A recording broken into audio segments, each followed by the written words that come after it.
Salut et bienvenue chez Motard en Road Trip. Aujourd'hui, on se retrouve chez Johan Sellerie avec Johan qui a le plaisir de nous ouvrir ses portes. Comme son nom l'indique, il fabrique des selleries. Le but du jeu, ça va être de lui poser tout un tas de questions sur son métier. Allez, c'est parti. Première question, Johan. Ouais. Comment es-tu devenu au métier de sellier? Tout simplement, mon père il fait ça. Déjà depuis tout petit, ça me plaisait ce qu'il faisait. J'étais à son atelier, je bricolais, je cousais déjà un petit peu, je m'amusais. À mes 15 ans, j'ai fait l'apprentissage là-dedans. J'aimais pas trop l'école, j'aimais bien les trucs manuels. Donc mon père ce qu'il faisait, ça me plaisait bien. Puis voilà, c'est ça qui m'a fait, aimer le boulot. Super. Quelles sont les compétences clés pour être un bon sellier? Déjà, il faut avoir de la patience. Si on n'a pas de patience, c'est mort, on va dire. Être minutieux, être agile de ses mains et surtout l'expérience. C'est ça qui va faire. C'est l'expérience qui fait le plus. On a beau faire des cours, tout ce qu'on veut, si on fait pas, on peut. Voilà. Ça, la patience et être agile de ses mains. Voilà. Et ça fait combien de temps à peu près que tu fais ce métier du coup? Bah, j'ai 35, puis 15 ans, ça fait 20 ans. Ça fait 20 ans? Ouais, 20 ans. Waouh! Ouais, ça fait, énorme, hein. 20 ans d'expertise. Ouais. Ok. Et c'est comme... J'ai fait que ça, donc tu vois. Et c'est comme ça que tu arrives à nous faire des jolies selles comme celle-ci là, puisque Johan il nous a fait une super selle. Donc là tu vois le travail qui est extrêmement bien fini. Moi sincèrement c'est pas la première fois que je fais faire une selle. Et Johan c'est le meilleur que j'ai rencontré jusqu'à aujourd'hui. Donc je suis vraiment super contente de t'avoir trouvé. Et donc tu me disais, puisqu'on parlait de cette selle là justement, les contraintes que tu as eues avec celle-ci par exemple, puisqu'il s'agit d'une selle chauffante, est-ce qu'elle t'a posé des soucis? Pas vraiment, parce que j'ai l'habitude d'en faire. Du moment qu'on fait attention à pas couper, parce qu'on prend une scie, on coupe la mousse pour la baiser. On fait attention de ne pas couper la nappe, donc on l'enlève avant. Donc là c'était une nappe. C'était une nappe qu'on décolle. Sur la selle il y a une fine mousse collée, il faut l'enlever tout doucement. Enlever la nappe et on peut tailler la selle. Après on remet la nappe, on remet une fine mousse. Il n'y a pas eu de souci quand on sait faire, mais après... Moi, les premières, je l'ai coupé la nappe. Dans les selles, qu'on voyait pas, si le client ne disait pas qu'elle était chauffante, ça m'est arrivé une fois de couper la nappe. À l'intérieur de la selle, on pouvait pas le savoir. Fallait dans la mousse. Incorporer dans la mousse. D'accord. Voilà, mais sinon là, maintenant, ça m'a pas posé trop de problèmes. Donc celle-ci, elle a été gentille avec toi. Ouais, ça va. Ils sont gentils chez Ducati. Ils n'ont pas posé trop de soucis. Ça va. J'étais surprise, par exemple, quand tu m'as dit tu voulais mettre du gel à l'intérieur. Et puis tu m'as dit, bah non, si on met du gel, ça va forcément rehausser un peu. Ouais, alors on parlait plus de Bultex. Le gel, en fait, ça apporte pas vraiment un bon confort.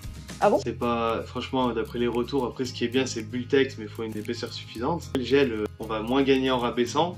D'accord. Pour un confort qui est pas top. Ça rajoute combien? C'est 1,5 cm les plaques. 1,5 cm?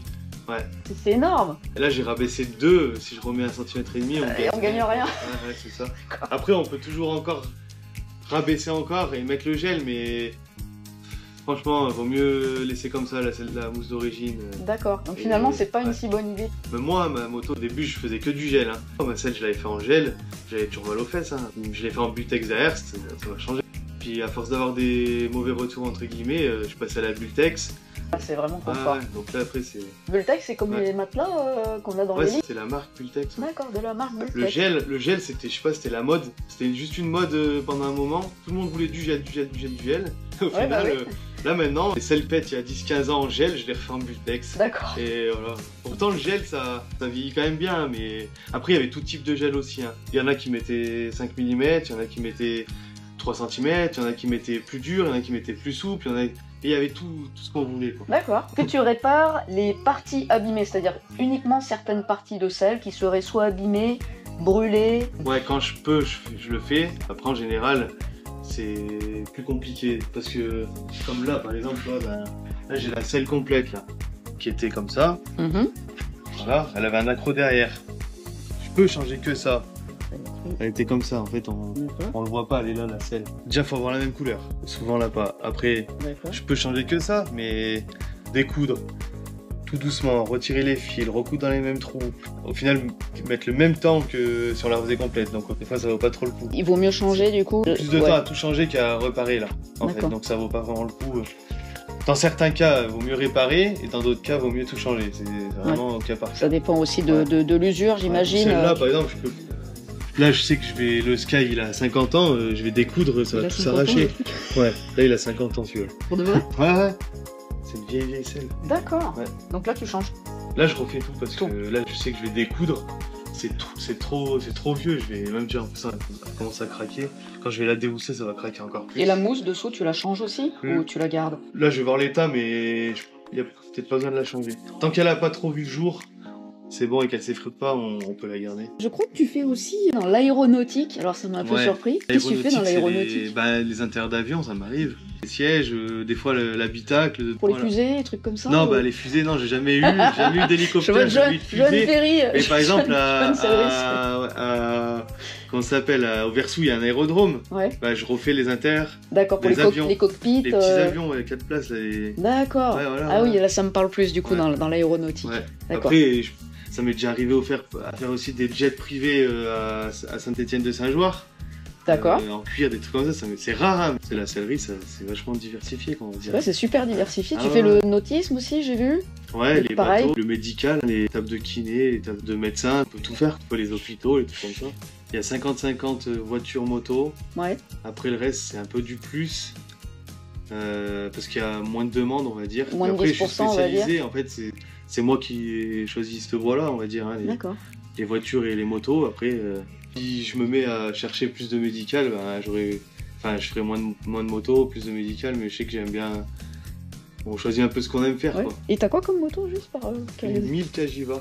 Le V-Raptor, c'est une série limitée. D'accord. Ouais. Mais bon, j'ai pas le temps de rouler trop avec, mais j'ai ça, ouais. Est-ce que vous fabriquez aussi des selles personnalisées? Est-ce que tu aurais un exemple de demande la plus folle qu'on t'aurait jamais demandé, qui sort vraiment du commun? Pas forcément folle, mais des trucs inhabituels, plein de détails, des petites étoiles de partout, des coutures un peu de partout et tout. On a toujours un peu de la demande, mais après...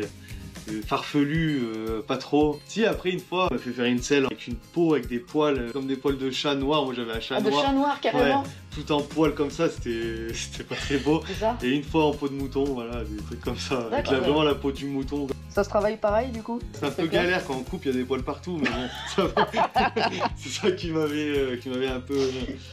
C'était un peu le bordel, mais. Ouais, non, c'est drôle. Ouais. Alors, les matières que tu utilises le plus souvent pour les selles, on va dire? C'est du simili-cuir. Et des mousses, on utilise un peu du cuir, pas pour les selles de moto. Plus pour les voitures, non? Pour les selles voitures. Ouais. Et encore, c'est de moins en moins le cuir. C'est quoi? C'est moins tendance, c'est moins pratique, c'est moins quoi? Les gens, ils veulent moins du cuir. Ouais. Déjà au niveau du prix, puis maintenant on a tellement des matériaux plus solides que du cuir. D'accord. Le simili, c'est plus solide que le. Il y a certains simili qui sont plus solides. Après, ça dépend. Puis le cuir, il faut de l'entretien pour être soigneux. Quels sont les défis techniques les plus courants que tu vas rencontrer lors d'une création de sellerie, pas forcément moto? Ce que je trouve le plus compliqué, c'est le gainage, c'est-à-dire les tableaux de bord, les panneaux de porte. Vraiment, le cuir, il est collé directement sur un support en dur. La couture, il faut qu'elle tombe vraiment au millimètre près. Ouais. Voilà. C'est ça le plus compliqué, on va dire. C'est là qu'on peut se louper rapidement. Et c'est dur, j'imagine, à enlever parce que c'est collé. En général, quand on se loupe, c'est un peu mort, quoi. Donc en fait, on n'a pas trop le droit de les faire. T'as un essai. Voilà, faut y aller tranquille. Faut qu'on décolle. Ça peut refaire apparaître des défauts derrière, donc c'est pas. Pas top. On évite de se louper, quoi. Ouais, tu vas passer le double de temps ou triple de temps pour réenlever et reposer. Une selle de moto, en général, je peux la faire tout le temps. Qu'un truc comme ça, je choisis mon jour où je sais que je vais être un peu plus tranquille et que j'ai envie de le faire, quoi. Ouais. Voilà. Smooth. Ouais. Quels sont les aspects les plus importants à prendre en compte pour respecter l'ergonomie, attention la phrase est très très longue, pour respecter l'ergonomie et le confort d'une selle tout en respectant le design? Pour le confort, il y a une épaisseur minimum. Moi je mets à peu près 5 cm minimum pour du confort. Moi je sais qu'en général ça marche bien. On peut mettre plus ou moins après moins. Je la vends pas comme une selle confort. Oui. Tu préviens le client. Je la vends peut-être une selle améliorée, mais c'est dit. Hein, je dis moi, si je mets pas mes 5 cm, ça va convenir à certaines personnes. Après, ça dépend du poids aussi de la personne. Ah oui. Si plus elle est lourde, plus il faut de l'épaisseur pour pas que ça se tasse trop, voilà. Ou de la densité un peu plus dure. Ça marie l'esthétique et le confort. Et sur certaines selles motos, ça marche pas trop, après ça dépend les goûts et les couleurs. Après sinon on joue sur la housse pour essayer de faire des coutures qui affinent la selle ou des trucs comme ça s'il y a trop d'épaisseur. On arrive toujours à trouver une solution. Mais bon après en général le confort, on arrive toujours à faire quelque chose. Et le confort il passe avant l'esthétique. Le confort passe avant l'esthétique. Ouais. Est-ce qu'il y aurait un secret que tu pourrais... Alors c'est un peu compliqué, je te dis secret, que tu pourrais révéler? Ah vu que c'est un secret, vu que c'est un secret... Et non, du coup, si c'est un secret, ça se révèle pas.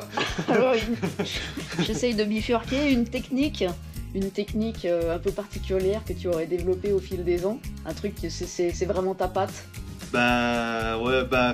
Non, ça après c'est vrai que c'est des trucs qui restent. C'est secret. Ouais, voilà. Bon, ok, on n'en saura pas plus, c'est secret. Voilà. Quelles sont les demandes les plus fréquentes de tes clients en termes de personnalisation? Sur une selle de moto? Ouais, par exemple. Plus d'une selle sur deux, ça va être confort. Confort. Et après, personnalisation, beaucoup de broderie et les coutures de couleurs. Il y a des thèmes qui reviennent souvent, je sais pas, les étoiles, les soleils. Les coutures rouges, c'est le plus, on va dire. Couture rouge, ouais. D'accord. Ou genre personnalisation avec le prénom ou le ouais, ça, genre, mari et femme. J'en faisais avant. Les clients, ils pensent plus à la revente qu'avant. Donc, ils font moins avec leur prénom et tout. Qu'avant, ouais, des trucs personnalisés et tout comme ça, j'en faisais plus. Ça fait vieillot, je trouve, maintenant. Enfin, je sais pas. Ça vieillit, quoi. C'est les années 80. Ouais, voilà, c'est ça. Ça serait moi, mais plus la marque de la moto. Oui, c'est ça. Et genre, tiens, Multistrada, là, tac. Voilà. Ça, c'est beau. L'origine, mais c'est vrai que c'est joli. Le projet le plus complexe. Le plus complexe. Ouais, que tu déjà eu à faire. Un intérieur de voiture complet, que j'ai pas fini d'ailleurs. Donc, c'est-à-dire le toit, l'intérieur toit, les portes. Non, c'est une cabriolet, donc il n'y avait pas de toit. Les moquettes, les panneaux de porte, les montants, enfin, un tableau de bord, un peu tout. Et un client très très méticuleux, donc vraiment le moindre petit défaut, faut faire attention à tout. T'as pas le droit. Tout. Voilà, et du coup, il y a grosse pression. Ça se passe bien dans l'ensemble, mais voilà, faut vraiment, on se met une pression quoi. Une Mercedes 280 SL. D'accord. Et là, ça va te compter combien d'heures à peu près Franchement, j'en sais rien. Je sais pas, peut-être une centaine ou plus encore Plus encore. Je pense qu'à l'intérieur normal, on a une centaine d'heures. Là, je pense que je vais plus dans les 300 heures. J'ai pas fini encore le chantier. Ça fait 3 ans qu'on l'a commencé. On est sur la fin là, mais il y a encore du boulot un peu. Ouais. Et comment ça se fait que ça dure aussi longtemps? Énormément de petits détails. C'est-à-dire tu fais au fur et à mesure et te la ramènes de temps en temps? Déjà, on a démonté la voiture. C'est une voiture quand même assez ancienne, donc les plastiques, tout, c'est pas ajusté. Un plastique qui dépasse de ça à l'autre. Dans le montage, il a refait fabriquer les pièces, ajustées au bon truc et tout, que ce soit parfait quoi. Donc il a fait fabriquer des pièces en alu, il a fait refaire plein de trucs, et puis c'est long quoi, enfin c'est tous des artisans qui ont bossé dessus. Un gros chantier du coup. J'ai plus de pression à faire cette voiture que les tableaux de bord de Lamborghini ou de Ferrari, ça me fait moins peur quoi. D'accord. Ça fait moins de pression. Comment est-ce que tu vois l'évolution du métier de sellier avec les nouvelles technologies? Je pense qu'il y a quand même de l'avenir. Peut-être pas toujours dans les mêmes branches, mais je pense qu'il y aura toujours, pour le moment, il y aura de la toujours, demande de la demande. Et puis je vois pas comment les robots ils vont arriver à faire ça. Beaucoup les robots, il y en a pas mal qui font pas mal de trucs et tout. Je sais pas comment ils vont faire pour faire ça, donc je pense qu'on est tranquille à un moment là. Croise les doigts pour que ça dure. Dernière question, quel conseil tu donnerais à quelqu'un qui souhaite se lancer dans le métier? D'essayer avant, voir si ça plaît. Faire un stage. Tu prends des stagiaires ou ouais, pas? Je prends des stagiaires. On fait un avis à la peau. Voilà, au cas où je prends avis aux stagiaires. Voilà, s'il y en a qui veulent essayer. Je donne pas toutes les combines par contre. Non, après, ce qui est secret, ça reste secret. Déjà, faut faire ça et c'est vachement long à apprendre quand même. Même au bout de 2 ans d'apprentissage, je pense qu'il faut faire au moins 5 ans avec un patron pour bien apprendre comme il faut avant de se lancer à son compte. C'est beaucoup d'expérience. Ouais, après, il y en a qui sont plus dégourdis que d'autres. Hein. Après, c'est comme on se sent. Hein. Faut se lancer. Hein. Il faut être un passionné. Bah, il faut aimer. Il faut pas se dire que c'était de la couture, tout tranquille. Les fameuses machines à coudre. Faut forcer. C'est pas simple. C'est pas juste derrière la machine à coudre et voilà. Le compresseur, tu t'en sers pour faire quoi? La graffeuse. Ah, la graffeuse. Un compresseur aussi gros pour une agrafeuse? Ouais, mais après, en fait, on fait les selles de toit aussi avec pistolet à colle. Les selles de toit de voiture. Donc avec pistolet à colle, il me faut un gros truc comme ça, on va dire. D'accord. Oh là, on a toutes les bobines de fil là aussi, c'est les modèles principaux. C'est du fil hyper solide, j'imagine. Ouais. J'essaye de tirer encore quelques astuces à Johan, mais il garde ses secrets bien cachés. Je termine sur quelques plans des réalisations de l'atelier. N'hésite pas à le contacter, il est super sympa et passionné. Je te mets ses coordonnées dans la description. Dis-moi si ça te plaît de rencontrer des professionnels autour de la moto. Je reviens bientôt dans un prochain road trip, alors n'oublie pas de t'abonner. Un vrai travail. Ouais. Voilà, c'est fini. Merci beaucoup, Johan. Eh ben, merci à vous. C'est vraiment super gentil de nous avoir accueillis. Merci pour ta pas sympathie, pour ta disponibilité et surtout pour ton expertise parce que franchement, tu nous fais du travail là. Venez chez lui, franchement. Avec plaisir.